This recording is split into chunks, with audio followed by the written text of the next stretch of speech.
Mabungahong kabuntagon mga igsuon, laing kabuntagon nga puno na usab sa paglaom nga gitugot sa labawng makagagahom aron kung unsa atong mga sipyat sa kagahapon kuhaan atong leksyon karon ug atong i-apply for us to become a better person or to become a better version of a Christian.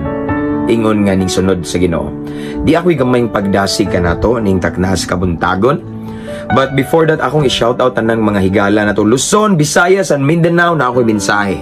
Tanang mga OFW, mga seaman, mga naka-permanent resident, tanang mga piniriso, tanang mga jail officer, tanang mga security guard, tanang mga kapulisan. Sir, tanang mga higala na to sa Armed Forces of the Philippines, tanang mga higala sa nako nga nasa fire, no, sa mga bumbero, tanang nagtanaw karon bisan asang dapita nining kalibutan nga nakasabot og Bisaya, mabungahong kabuntagon. Nining kabuntagon na ako'y gamayng pagdasig mga igsoon mahitungod sa atong Kristohanong kinabuhi. No? Unsay dangata nato sa diyang ning sunod ta ni Kristo. Unsay mahitabo sa atong kinabuhi, unsay atong magian, unsay atong masinati sa diyang tinud-anay ha. I'm referring sa kanang tinud-anay gyud, dili nang taphaw rang nangalagad sa Ginoo. Unsay mahitabo na to kung tinud-anay tang nakigrelasyon sa Ginoo. Tinud-anay tang nibiya sa kangit-ngit, naglakaw sa kahayag, nagsubay sa kamatuoran, nagsubay sa dalan kamatuoran, padulong sa kinabuhing walay katapusan. Nagnaningkamot nga magkinabuhi nga matarong og Dios nun. Kada adlaw uhaw sa presensya sa Dios. Kada adlaw naningkamot nga misunod sa Ginoo, musunod sa Ginoo, nagbuhat sa iyang kabubuton, nagsubay sa iyang plano. Unsay mahitabo na to? Unsa kaya atong dangatan kung tinuuray ta nga ning sunod ni Kristo? Mao ni ang mahitabo na to igsoon. A short encouragement this morning. 2 Timoteo 3:12. 2 Timoteo kapitulo 3 bersikulo 12 nag-ingon diri. Ang tanan nga naninguha or nagtinguha sa pagkinabuhi nga Dios nun diha kang Kristo Jesus lutoson gayud. Again, ang tanan nga nagtinguha sa pagkinabuhi nga Dios nun diha kang Kristo Jesus lutoson gayud. So gi-remind ta this morning sa word ni Lord through Timothy nga ang tanan dao nga ning sunod ning Kristo nagkinabuhi or magkinabuhi nga Dios nun diha kang Kristo Jesus igsoon lutoson yun. Dili pwede nga mosunod ta sa Ginoo nga hayahay. Dili pwede nga mosunod ta sa Ginoo nga wala tay basher. Dili pwede nga mosunod ta sa Ginoo nga walay naglibot na to suyaon. Nay mo bikil na to, nay magbiay magtamay na to, nay mo bira pa ubos na to, mudaot sa tong dungog. Dili pwede og di ta moagi ana. Walay ning sunod sa Ginoo nga hayahay. Matod pa ni Jesus Christ, kung gusto ninyo matagamtaman ang kinabuhing walay katapusan, adto mo subay sa sigpit gamay lisod nga agianan. Kaya gisubay sa majority nga kadaghanan igsuon.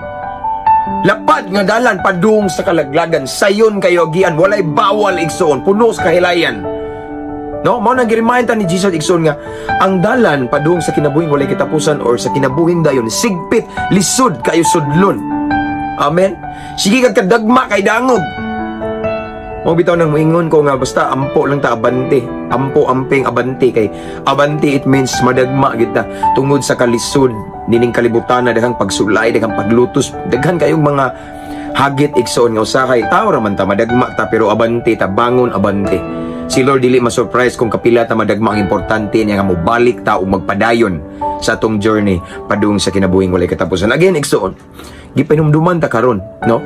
Sa word ni Lord nga tanan nga musunod ni Kristo, tanan nga nagkinabuhing balaan, kinabuhing matarong, tanan nga nagbinuutan kay na sa Ginoo, yaga-yagaan gyud. Parehan ako. Kanus-aman ko igsuon na kasinati mga bashers. Kanus-aman ko nakasinati og mga sakit nga istorya karon ra. Pero sa una nga kriminal pa ko, sa una nga drug pusher ko, sa una nga drug user ko, sa una nga mga dlaon pa ko, grabe kadautan, barumbado, na ako'y mga babae gipabuntisan, na ako'y mga gibuhat nga karumal-dumal sa pananaw sa Ginoo. Wala gyoy, mubas na ko. Malipay pa sila, no? Sa una nga magdala-dala pa kong pusil, wala gyoy mubas kay mahadlok pusilon. No? Ug atong mga panahon na wala ko'y Ginoo, wala ko'y kahadlok sa Ginoo, wala ko'y hingpit nga connection or relationship ni Lord. Apan sa karon igsuon nga ning hunat ko sa Ginoo, nangalagad ko sa Ginoo, nahimo na kong ubos nga lagad sa Ginoo, grasya niyang tanan. Nahigawas na ko sa bisyo, makadaot nga bisyo sama ng shabu. Inom sigarilyo normal raman na babae, rugby, bulkasil, barnis, igsuon tanan, mga suyupon ng sirap. lain-lain ang uban magduda na ko mabitaw na akong hagito ng uban kung gusto mo makaila gid nako tagaan ta mo complete address and then i-search ang tibuok lungsod namo. Pwede po sa kapulisan mangutana mo kay na ako mga classmate diha, no nga na mga igsoon, no na ay mga paglutos pagbiay pagtamay kung nanata ni Kristo paningon ang Mateo 5 bulahan ang ginalutos sa pagtungod sa pagsunod sa Dios. Amen. Kay iyang gingharian sa langit. Sumao ni igsoon girimain ta kining mga lagad ta sa Ginoo labi na tinud-anay ka kabantay mo the more ka magpagamit sa Ginoo the more na imo hapak nimo the more na mga sakit nga sitwasyon Lord karon pa man ni nahitabo nga naa ako nimo Lord sa una wajud ko gidaot kanig mahinay ka sa una pa lang ni ha di ba kabantay mo na Brad na ko na kabantay mo Brad kita mga barumbado nga daghagi pambunalag butilya usahay hagiton ta makaingon ta agyawa mongong di ba ano so usay pod kay napamanta sa unod lagi kaning usahay na tao naman ta natay emotion masamdan ta nga dili sa ta perpekto usay murag musud sa tong una nga sa una pa lang ni di ti ka katugan pangitaon ti ka bisag asa daghan ko connection pero karon igsoon usa na lang atong connection si Lord mo na igsoon nga di ta ma-surprise if ever daghang mudaot na to wakay sala ipakasa nila pakasadon ilang sala ipahid nato butang-butangan tag istorya gilutos tag gidaog-daog gitamay but that's normal igsoon why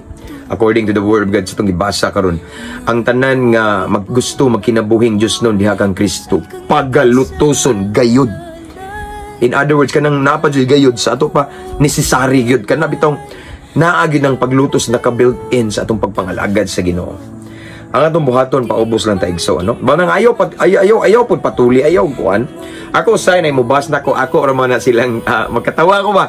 Akong replyan ngiga, di ba? Akong replyan dang wali bitaw ana ba, no? So normal na igsoon nga nay bashers nato, nay mga manlulutos nato kay ilhana na nga tinud-anay gid ang sunod sa Ginoo. Kay kung atong pagsunod sa Ginoo taphaw binuang dili tininuod dili seryoso, wala ginay mudaot nato, wala nay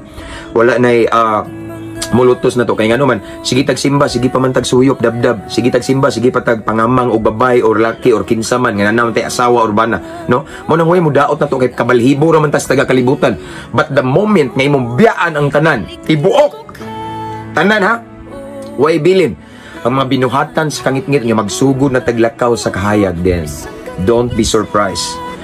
Pareha na ko igsoon, pero hinoon grabe po ng blessing ang grasya ni Lord iyang gipatagamtam nako. Pero igsoon sa 12 years kapin nako nga nangalagad sa Ginoo. Sa 12 years kapin nako nga nabiya nako sa shabu tanang mga ginadiling droga igsoon. Daghang mga ups and down, daghan kay mga pagsulay, daghang ni daot ni lutos nako pero ning ending jud nga madaugon kung nagpadayon ko kay saad sad sa Ginoo nga dili ta niya pasagdan dili ta niya biyaan og saad sad sa Ginoo sama sa akong videos last night nga gihimo nga iyahang panimalos amen iyahang panimalos siya mo bayad so mao na mga igsoon nga i-welcome na to no i-welcome na to mga paglutos pagsulay unsa man ang ilang istorya di ta masurpresa dawato na to ang tanan. Kabalo na ba yata, di ba? Nga, sige ni Jesus, walay sulugoon nga mulabaw o ulipon nga mulabaw sa iyang agalon. So, ang atong agalon si Jesus, gilutos, gibas, gibikil anang mga parisiyo. And then, sadly, mao bini reality, kasagaran, uban nga mubas na to, mulutos ka na pong swito kunuhay og Biblia, kanang mga relihiyoso, sigsimba, pero wa na bago. No, mayo kay nga Biblia, pero ang kinabuhi, dili mayong ihemplo, mao na yung mulutos po na to. Nga naman, the same as what happened to Jesus Christ before, di ba?